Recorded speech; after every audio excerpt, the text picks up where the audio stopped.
Hello, അപ്പം ഞങ്ങൾ മൂന്നാളും കൂടി കുട്ടപ്പായ്ക്ക് ഷർട്ടും ബനിയനും എടുക്കാൻ വേണ്ടി പോവാണ്. എവിടേക്ക് പോണ്? പട്ടാമ്പിക്ക്. അതിൻ്റെ താടി മൂടിയൊക്കെ നോക്കി നോക്ക്. വെട്ടില്ല. അച്ഛൻ്റെ അല്ലേ മോൻ? മോൻ്റെ അല്ലേ അച്ഛൻ? ഇതെന്താടാ വായ ഇവിടെ? തുണികളൊക്കെ ഉമ്മർത്ത് കിടക്കുക. മഴച്ചാറിൽ കണ്ട കാരണം ഒക്കെ അകത്തേക്ക് എടുത്തിട്ടു. അപ്പം എല്ലാവർക്കും ടാറ്റ. അപ്പം നമ്മുടെ ബുള്ളറ്റുമ്പോൾ നമ്മൾ യാത്ര തുടരുകയാണ് കേട്ടോ. മഴ പെയ്യാതിരുന്നാൽ മതിയായിരുന്നു. മഴ പെയ്ത അയ്യോ കുട്ടപ്പായ ഇടിയൊക്കെ വെട്ടുണ്ട്. എന്ത് പോണോ? ഞാൻ ഹെൽമെറ്റ് വെക്കണേട്ടാ. ഹെൽമെറ്റ് എടുത്ത് കൈ പിടിക്കാൻ വെക്കുമ്പോ ഭയങ്കര ഇടങ്ങാറാ. ഹെൽമെറ്റ് അകത്താ. എൻ്റെ ഹെൽമെറ്റ് അകത്താ കുഞ്ഞപ്പാ. ഹെൽമെറ്റ് എടുക്കട്ടെ കേട്ടോ. അങ്ങനെ ഹെൽമെറ്റൊക്കെ എടുത്തു. നമ്മൾ യാത്ര തുടരുകയാണ്. ഇതാണ് എൻ്റെ ഹെൽമെറ്റ്. പിന്നെ അന്ന് ഞങ്ങൾ പോവാണ്. വാതിലടക്കട്ടെ. അപ്പം നമുക്കിനി അവിടെ എത്തിയിട്ട് കാണാം. ബൈ. എവിടേക്കേലൊക്കെ പോവാന്ന് പറഞ്ഞു കഴിഞ്ഞാൽ ഇക്കും കുട്ടപ്പായ്ക്കും വലിയ സ്വർഗം കിട്ടിയ എന്തിനാണ് കേട്ടോ. വേറെ ഒന്നും കൊണ്ടല്ല, നമ്മൾ ഇവിടെ തന്നെയല്ലേ, വീട്ടിൽ തന്നെയല്ലേ, എവിടേക്കും അങ്ങനെ പോവാറില്ലല്ലോ. അപ്പോൾ ഈ ആറങ്ങോട്ട് പോവുകയാണെങ്കിൽ, ഈ തളി പോവുകയാണെങ്കിലും എന്തെങ്കിലുമൊക്കെ ചാൻസ് കിട്ടി ഞാൻ ഓടിപ്പടഞ്ഞ് ഏട്ടൻ്റെ വണ്ടർ മുകളിൽ കയറാറുണ്ട്. ഒപ്പം കുട്ടപ്പായി ഉണ്ടാവും. ഇപ്പോൾ വെക്കേഷൻ ആയ കാരണം ഏട്ടൻ രാവിലെയും പോകുമ്പോഴടക്കം കുട്ടപ്പായി ചാടി കയറിയിട്ട് അച്ഛൻ്റെ കൂടെ പോകട്ടോ. പിന്നെ ഞാനും മോശമൊന്നുമില്ല. നമുക്ക് ഒരുപാട് ടെൻഷനും ഒരുപാട് കാര്യങ്ങളൊക്കെ ഇങ്ങനെ തലയിൽ ഇങ്ങനെ പൊട്ടിപ്പൊകഞ്ഞിങ്ങനെ ആലോചിച്ചിരിക്കുന്ന സമയത്ത് എങ്ങടേലൊക്കെ പോവാന്ന് പറഞ്ഞാൽ ഭയങ്കര സന്തോഷമുള്ള ഒരു കാര്യമാണ്. നമ്മുടെ കുന്നിൻ്റെ ചെരുവിൽ പുതിയ പുതിയ വീടുകളൊക്കെ കയറി വരുന്നുണ്ട് കേട്ടോ. അതിൻ്റെ നടുഭാഗം ആരും വാങ്ങിക്കില്ല. കാരണം എന്താ വെച്ച് കഴിഞ്ഞാൽ അവിടെ വലിയൊരു കുണ്ടായിരുന്നു. അത് മണ്ണിട്ട് നികത്തിയതാണ്. സൈഡിലോട്ടാണ് ആൾക്കാർ സ്ഥലങ്ങളൊക്കെ മേടിച്ചിട്ട് വീടൊക്കെ വെക്കണത്. അപ്പം ഞങ്ങളിങ്ങനെ സ്ഥലമൊക്കെ മേടിക്കണം, വീടൊക്കെ വെക്കണം എന്ന് പറഞ്ഞു വരിക. ഇങ്ങനെ ഇത് ആലോചിക്കും തോറും നമുക്ക് ഒരുപാട് ഉത്തരവാദിത്തങ്ങളും മാറാപ്പുകളും തലയിൽ ഇങ്ങനെ കൂടി പുകഞ്ഞു വരികയാണ് കേട്ടോ. എല്ലാ കൊല്ലവും വിചാരിക്കും അടുത്ത കൊല്ലം ശരിയാവും, അടുത്ത കൊല്ലം ശരിയാവും. ഓരോ കൊല്ലം അങ്ങനെ പോയിക്കൊണ്ടിരിക്കുകയാണ്. അങ്ങനെ ഞങ്ങൾ പട്ടാമ്പി പാലൊക്കെ കയറിയിട്ട് ഇതാ നമ്മുടെ മാക്സിൽ എത്തിയിട്ടുണ്ട്. ഏട്ടൻ നിലമ്പൂരിൽ നിന്ന് വരുമ്പോഴും ഇവിടെ നിന്നൊക്കെയാണ് കേട്ടോ ഡ്രസ്സ് കുട്ടപ്പായ്ക്ക് വീട്ടിലിടാൻ പറ്റിയതൊക്കെ മേടിക്കാറുള്ളത്. പിന്നെ എനിക്ക് നല്ല ലൂസുള്ള പാൻറ്റ് വേണം, ലെഗിൻസ് ഒന്നും ഇപ്പോൾ ഇടാൻ പറ്റണില്ല. അപ്പം അതുകൊണ്ട് എനിക്ക് നല്ല ലൂസുള്ള പാൻറ്റൊക്കെ ഇവിടെ നിന്നാണ് കേട്ടോ മേടിക്കാറുള്ളത്. അങ്ങനെ കുട്ടപ്പായ ഇതാ തെരഞ്ഞെടുപ്പ് തുടങ്ങിയിട്ടുണ്ട്. അവന് പറ്റിയിട്ടുള്ള ബനിയൻസും ഷർട്ടും ഒക്കെ നോക്കുകയാണ് കേട്ടോ. ഒരു ബനിയനും ഒരു ഷർട്ടും മാത്രമേ എടുക്കണുള്ളൂ. അത് മാത്രമേ നമ്മുടെ നിയമത്തിലുള്ളൂ. അപ്പം അത് മാത്രം തന്നെയാണ് കേട്ടോ നോക്കണുള്ളൂ. ഇത് ആറങ്കോട്ടിൽ നിന്ന് എടുക്കാവുന്നതേ ഉള്ളൂ. അവിടെ ഇപ്പം നല്ല നല്ല കടകൾ തുടങ്ങിയിട്ടുണ്ട്. അപ്പോൾ ഏട്ടൻ ഇവിടെ നിന്ന് നിലമ്പൂരിൽ നിന്ന് വരുമ്പോൾ എടുക്കാറുണ്ട് എന്ന് പറഞ്ഞപ്പോൾ അവനൊരു പൂതി. അപ്പോൾ അങ്ങനെ ഞങ്ങൾ തിരഞ്ഞുകൊണ്ടിരിക്കുകയാണ്. അപ്പം ഇന്ന കളറെന്നൊന്നുമില്ല, അവന് ഇഷ്ടമായത് എടുക്കും. പിന്നെ കുട്ടപ്പായുടെ മുടി എന്താ വെട്ടാത്തതെന്ന് ഒരുപാട് ആളുകൾ ചോദിക്കുന്നുണ്ട്. പക്ഷെ ഇഷ്ടപ്പെടുന്ന ആളുകളും ഉണ്ട്. അവന് വളർത്തണം എന്നൊരാഗ്രഹം ഉണ്ടായി. പിന്നെ അവൻ നന്നായി നോക്കുകയും ചെയ്യും. പാൻ ചീന്തും, ഡെയിലി പാൻ ചീന്തും. അങ്ങനെ നോക്കുന്ന ഒരു കുട്ടിയായതുകൊണ്ട് തന്നെ എനിക്കത് വളർത്തി കൊടുക്കാൻ ഒരു ആഗ്രഹമുണ്ട്. പിന്നെ എനിക്കതൊരു ബുദ്ധിമുട്ടായിട്ട് തോന്നാറുമില്ല കേട്ടോ. അപ്പോൾ അവൻ വളർത്തിക്കോട്ടെ എന്ന് ഞാനും ഏട്ടനും അങ്ങോട്ട് തീരുമാനിച്ചു. എന്തായാലും സ്കൂൾ തുറക്കണേക്കെ മുന്നേ ഒന്ന് ഷേപ്പ് ചെയ്ത് കൊടുക്കണം. ഇനി ഇത് ഇട്ട് നോക്കണം. ഇത് ഇട്ടിട്ട് ഏതാ ഇഷ്ടമായി അതെടുക്കും. ആ, അതും ഭംഗിയുണ്ട്. കൈ പിടിക്കാം, അവിടെ ഇട്ട് നോക്കാലോ. ഇനി ബനിയൻ നോക്ക്, ബനിയൻ നോക്ക്, ബനിയൻ. ബനിയ എവിടെ, ഏത് ഭാഗത്താ? ബനിയ നോക്കിക്കൂട്ടെ പയ്യെ.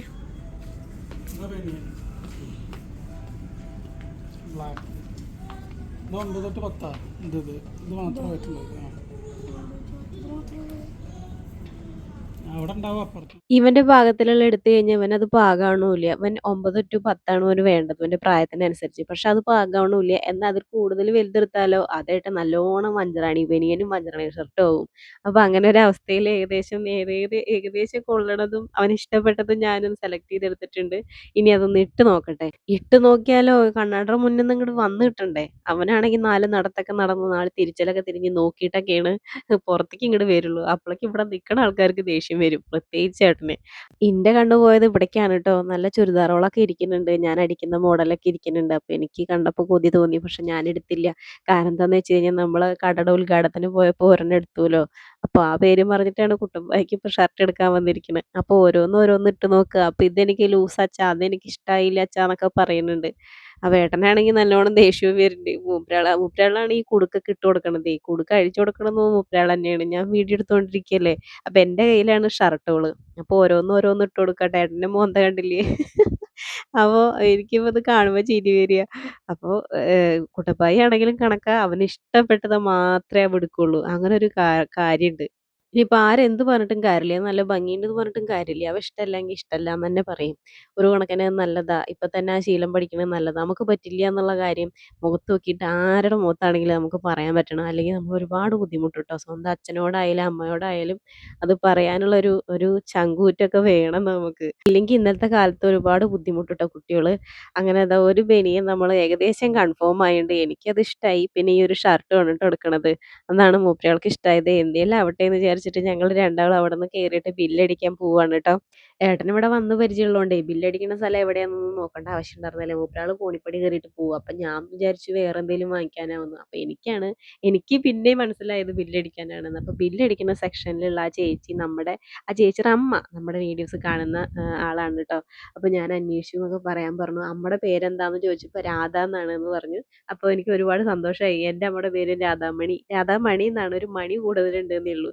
അപ്പോൾ ഒരുപാട് ഷാളുകളും ഒരുപാട് ഈ തലയിലിടുന്ന മുടിക്കായകളില്ലേ ക്ലിപ്പുകൾ ഒക്കെ അവിടെ ഉണ്ടായിരുന്നു കേട്ടോ. പിന്നെ കമ്മലുകൾ ചെറിയ ചെറിയ കമ്മൽ ഇപ്പോഴത്തെ പെൺകുട്ടികൾ ഇടുന്ന മോഡൽ പോലത്തെ കമ്മലുകളൊക്കെ ഉണ്ടായിരുന്നു കേട്ടോ അവിടെ. അപ്പോൾ എനിക്ക് അങ്ങനത്തൊക്കെ കാണാൻ ഇഷ്ടമാണ്. ഇത് അത്ര വലിയ താല്പര്യമില്ല കേട്ടോ. ഞാനൊരു സ്റ്റഡ് അല്ലെങ്കിൽ ജിമിക്കി അല്ലെങ്കിൽ മഴത്തുള്ളി ഇങ്ങനെയൊക്കെയാണ് ചെറുപ്പത്തിൽ ഇട്ടിരുന്നത്. ഇപ്പം എനിക്കിവിടെ സ്റ്റഡ് മാത്രമേ ഇഷ്ടമുള്ളൂ. അങ്ങനെ ഞങ്ങൾ അവിടെ നിന്ന് ഇറങ്ങി. അങ്ങനെ നടന്നുകൊണ്ടിരിക്കുമ്പോൾ കുട്ടപ്പായി പറയാ എവിടെ ചെന്നാലും അമ്മേനെ അറിയണ ഒരാളുണ്ടാവുമല്ലോ അമ്മ. എന്നിട്ട് ഇങ്ങനെ തോണ്ടിയിട്ടൊരു നോട്ടം. അപ്പോൾ അതെനിക്ക് എടുക്കാൻ പറ്റിയില്ല കേട്ടോ. അങ്ങനെ ഞങ്ങൾ വരുന്ന വഴിയിൽ നമ്മുടെ പട്ടാമ്പി പാലത്തിൻ്റെ മുകളിൽ കൂടെ വരുമ്പോൾ അപ്പുറത്ത് പാലം പണിയണത് കണ്ടു കേട്ടോ. ശരിക്കും കണ്ടു. ഞാൻ അപ്പോഴാണ് ഏട്ടനോട് ചോദിക്കുന്നത്. അങ്ങനെ നമ്മൾ നേരെ പോയത് തലശ്ശേരിക്കാണ് കേട്ടോ. ഇതാണ് റെനോവ. ഇവിടെയാണ് നമ്മുടെ തുണിക്കട ഉള്ളത്. നമ്മൾ ചുരിദാർ എടുത്തു പറഞ്ഞില്ലേ ആ ഒരു കട. അതൊക്കെ ഞാൻ വഴിയെ വേറെ വീഡിയോസിൽ കാണിച്ചു തരാം കേട്ടോ. അതൊക്കെ ഷേപ്പ് ചെയ്യട്ടെ. എന്നിട്ട് ഇട്ടിട്ട് ഞാൻ കാണിച്ചു തരാം. അടിപൊളി ചുരിദാറാണ് മൽക്കോട്ടൻ്റെ. അപ്പോൾ ഇവിടെ തന്നെയാണ് നമ്മുടെ ബേക്കറിയുടെ കടയിൽ ട്ടോ. രണ്ടും അടുത്തടുത്ത് തന്നെയാണ്. ഉദ്ഘാടനം ഇപ്പം അടുത്ത് തന്നെയാണ് ട്ടോ കഴിഞ്ഞത്. ഇതിൻ്റെ നേരെ ഫ്രണ്ടിൽ ഒരു കാർ വാഷിൻ്റെ ഇതൊക്കെ സെൻ്ററൊക്കെ ഉണ്ട്. ബൈക്കാണെങ്കിലും കാറൊക്കെ ആണെങ്കിലും കഴുകി കൊടുക്കും. അപ്പം എൻ്റെ നേരെ ഫ്രണ്ടിലാണ് നമ്മുടെ കട ട്ടോ. 2 കടയും. അപ്പോൾ അവിടെ നിന്ന് ദാ ഒരു കുട്ടി വന്നിട്ട് ചേട്ടന് ഏതൊക്കെയാണ് വേണ്ടത് ഇതിലുള്ള സാധനങ്ങളൊക്കെ ഒന്ന് നോക്കിക്കോളൂ എന്നൊക്കെ പറഞ്ഞിട്ട് ഓരോ ഐറ്റംസിൻ്റെ പേരൊക്കെ ഞങ്ങൾക്ക് പറഞ്ഞു തരികയാണ് ട്ടോ. അപ്പം ഞണ്ടിൻ്റെ കുഞ്ഞി കാലിൻ്റെ മുകളിൽ അതിൻ്റെ മാംസം ഇങ്ങനെ സെറ്റ് ചെയ്തിട്ട് വെച്ചിട്ടുള്ള ഒരു ഐറ്റം ഉണ്ട് ട്ടോ. അതും ഓർഡർ ചെയ്തു. പിന്നെ മോമോസ് ഓർഡർ ചെയ്തു. പിന്നെ ഫ്രൈഡ് ചിക്കൻ ഓർഡർ ചെയ്തു ട്ടോ. അപ്പോൾ അങ്ങനെ കഴിച്ചുകൊണ്ടിരിക്കുക കുട്ടപ്പായ്ക്ക് ഫ്രൈഡ് ചിക്കൻ ഭയങ്കര ഇഷ്ടമായി. നല്ല രുചിയുണ്ടായിരുന്നു കേട്ടോ. നല്ല ഒരു പ്രത്യേക തരം ഫ്ലേവറും ചിക്കനൊക്കെ നല്ല സോഫ്റ്റും നല്ല ടേസ്റ്റ് ഉണ്ടായിരുന്നു. പിന്നെ നമുക്ക് ഈ മോമോസും അതെ ക്രീമി മോമോസാണ് നമ്മൾ ഓർഡർ ചെയ്തത്. പിന്നെ നമുക്ക് തോന്നി സാധാ ഓർഡർ ചെയ്താൽ മതിയായിരുന്നു. ഇത് ക്രീമായ കാരണം നമുക്ക് ക്രീമിനോട് വലിയ താല്പര്യമില്ല. അപ്പം അതുകൊണ്ട് അതിൻ്റെ രുചി നമുക്ക് ശരിക്കും ആസ്വദിക്കാൻ പറ്റിയില്ല. പിന്നെ നമ്മൾ ട്രൈ ചെയ്ത് നോക്കിയത് ഞണ്ടിൻ്റെയാണ്. അതും കുഴപ്പമില്ല. പക്ഷെ നമ്മൾ കറി വെച്ച് കഴിക്കണ ആ ഞണ്ടിൻ്റെ രുചി ഉണ്ടല്ലോ അതൊന്ന് വേറെ തന്നെയാണ് കേട്ടോ. ഇപ്പോൾ നമ്മൾ പുതിയതായിട്ട് റീലിൽ ഒരു ചേട്ടൻ കുക്കിങ്ങിൻ്റെ ഒരു ചേട്ടൻ വന്നിട്ട് പറയുന്നുണ്ട് നല്ല തേങ്ങാപ്പാലും മാത്രം ഒഴിച്ചിട്ട് കുറച്ച് പച്ചമുളകും കുറച്ച് കുരുമുളകിൻ്റെ പൊടി മാത്രം ഇട്ട് വേവിച്ചെടുത്ത് കഴിഞ്ഞാൽ ഞണ്ട് വേറെ ലെവലാണ്. ഇനി കുറച്ച് മേടിച്ചിട്ട് അങ്ങനെ ഒന്ന് ട്രൈ ചെയ്ത് നോക്കണം. എനിക്ക് ഞണ്ട് ഭയങ്കര ഇഷ്ടമാണ്. അങ്ങനെ ഞങ്ങളൊക്കെ രണ്ടാളും കൂടി ഇങ്ങനെ വർത്താനം പറഞ്ഞിരിക്കുക. അപ്പോൾ ഇനി എന്താ വേണ്ടതെന്ന് ചോദിച്ചപ്പോൾ ഷേക്ക് വേണം പറഞ്ഞപ്പോൾ അതും ഓർഡർ ചെയ്തിട്ട് രണ്ടാളും കൂടി കഴിച്ചു കേട്ടോ. ഞാൻ ഷേക്ക് കഴിച്ചില്ല. എനിക്ക് ഷേക്ക് കഴിക്കാൻ ഇഷ്ടമില്ലാഞ്ഞിട്ടൊന്നുമല്ല. പക്ഷെ പഞ്ചസാരയല്ലേ. അപ്പോൾ അതുകൊണ്ട് പഞ്ചസാര ഒഴിവാക്കിയിരിക്കുകയല്ലേ. അല്ലെങ്കിൽ തന്നെ ഞാൻ ഉണ്ടുമണിയായിട്ട് വരിക. അപ്പം ഇനി പഞ്ചസാര കഴിച്ചിട്ട് തടി വെക്കണ്ട വെച്ചിട്ടാണ്. അപ്പോൾ ഒരുപാട് പേര് ചോദിക്കുന്നുണ്ട് രൂപ പ്രഗ്നൻ്റ് ആണോ? അതേപോലെ തന്നെ ഏത് ഫേസ് കെയറാ ചെയ്യണേ? എന്താ ഗ്ലൂട്ടാത്തിയോ എടുത്തിട്ടുണ്ടോ? അതൊക്കെ ഞാൻ വഴിയെ ഇനി വരുന്ന വീഡിയോസിൽ ഞാൻ പറഞ്ഞുതരാം കേട്ടോ. അങ്ങനെ എന്താ കുട്ടപ്പായി ഷേക്ക് കഴിച്ചുകൊണ്ടിരിക്കുകയാണ്. ഏട്ടൻ അപ്പുറത്ത് ഷേക്ക് കഴിച്ചുകൊണ്ടിരിക്കുന്നുണ്ട്. അങ്ങനെ കുട്ടപ്പായി ഹാപ്പി ആയി കേട്ടോ. കുട്ടപ്പായിക്ക് ഇഷ്ടപ്പെട്ട ഷേക്കും കിട്ടി. ഷാർജ ഷേക്കാണ് കേട്ടോ. പിന്നെ അവന് ഇഷ്ടപ്പെട്ട സാധനങ്ങളും കഴിക്കാൻ പറ്റി. ഒരു ഷർട്ട് ഒരു ബനിയനും കിട്ടി. കുശാലായി. ഇന്നത്തെ ദിവസം അടിപൊളി. അങ്ങനെ ഞങ്ങൾ മഴ വരുമ്പോഴേക്കും അവിടെ നിന്ന് ഇറങ്ങാനുള്ള പരിപാടിയാണ്. നല്ല ഇടിവാളൊക്കെ മിന്നുന്നുണ്ട്. അപ്പോൾ അങ്ങനെ പുറത്തിറങ്ങി നിന്നു. ഏട്ടൻ ബില്ലൊക്കെ അടിച്ചിട്ട് ഇറങ്ങുകയാണ്. ഇവിടെ ദാ സ്നാക്സുകളുണ്ട്. ചെറിയ ചെറിയ ഐറ്റംസൊക്കെ നമ്മുടെ പപ്സ് കട്ട്ലേറ്റ് അങ്ങനെ കുറേ ഐറ്റംസ് ഉണ്ട് കേട്ടോ. അതിൻ്റെ നേരെ മുന്നിൽ കണ്ടോ കാർ വാഷിൻ്റെ ഏരിയ ആണ്. അപ്പോൾ ഏട്ടൻ്റെ ബൈക്ക് കഴുകണമെന്നൊക്കെ നമ്മൾ മറ്റേ റെനോയുടെ കടയുടെ ഉദ്ഘാടനത്തിന് വന്നപ്പോൾ രജിഷേട്ടൻ ചോദിക്കുകയുണ്ടായി. അപ്പോൾ ഇവിടെ തന്നെയാണ് ലയൺസ് ക്ലബ്ബും കാര്യങ്ങളൊക്കെ കേട്ടോ. ഏട്ടൻ്റെ ഒരു അംഗമാണ് കേട്ടോ ലയൺസ് ക്ലബ്ബിൽ. അതൊരുപാട് സന്തോഷം. ഇക്കൊല്ലാണ് കേട്ടോ ചേർന്നത്. അങ്ങനെ അതാ മഴക്കാറ് നല്ലോണം വരുന്നുണ്ട്. അപ്പം നമ്മളിവിടുന്ന് വേഗം നമ്മുടെ വീട്ടിലേക്ക് നമ്മുടെ വണ്ടിയിൽ പോവുകയാണ്. ആറങ്ങോട്ടരെത്തി. അപ്പോൾ അമ്മയ്ക്ക് കുറച്ച് ഐസ്ക്രീം മേടിക്കാമെന്ന് വിചാരിച്ചു. അമ്മയ്ക്ക് മാംഗോ ബാർ ഭയങ്കര ഇഷ്ടമാണ്.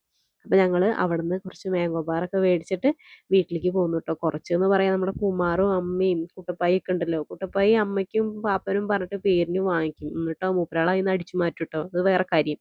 അങ്ങനെ നമ്മൾ വീട്ടിലെത്തി. ഞങ്ങൾ വീടെത്തിയിരിക്കുകയാണ്. ഒരു ഷർട്ട് ഒരു ബനിയൻ എടുക്കാൻ പട്ടാമ്പി വരെ കൊണ്ടുപോയ കുട്ടപ്പായനെ നമിച്ചിരിക്കുന്നു. ഞങ്ങളെ രണ്ടാളെ ഇടങ്ങറാക്കാൻ വേണ്ടിയിട്ട്.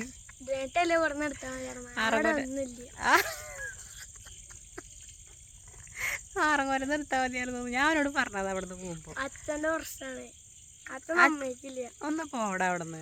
അച്ഛനാണ് എന്ന് പറഞ്ഞു. ഇപ്പൊ ഇവിടെ നിർക്കണ്ട, ഇവിടെ നിർത്തിട്ട് ഈ പ്രശ്നം പറഞ്ഞു.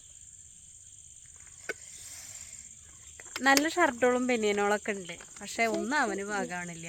അത് 9 to 10 വയസ്സിൻ്റെ എടുത്തു കഴിഞ്ഞാൽ അതായിട്ട് കൊള്ളണമില്ല. എന്നാൽ അതിൻ്റെ ഇടയിലുള്ള എടുത്ത് അതാ വെച്ചാൽ വലിയ അഞ്ചറാണി ബനിയനും അഞ്ചറാണി ഷർട്ടും. പിന്നെ എന്താ ചെയ്യുക? ഏട്ടൻ വണ്ടിയൊക്കെ ഉണ്ടാക്കാൻ പോയിക്കാണ് കേട്ടോ. അപ്പം നമുക്ക് ഇനി വീട്ടിലേക്ക് പോയിട്ട് എല്ലാവർക്കും ടാറ്റ ബൈ സീ യു. നമുക്ക് അടുത്ത വീഡിയോയിൽ കാണാം.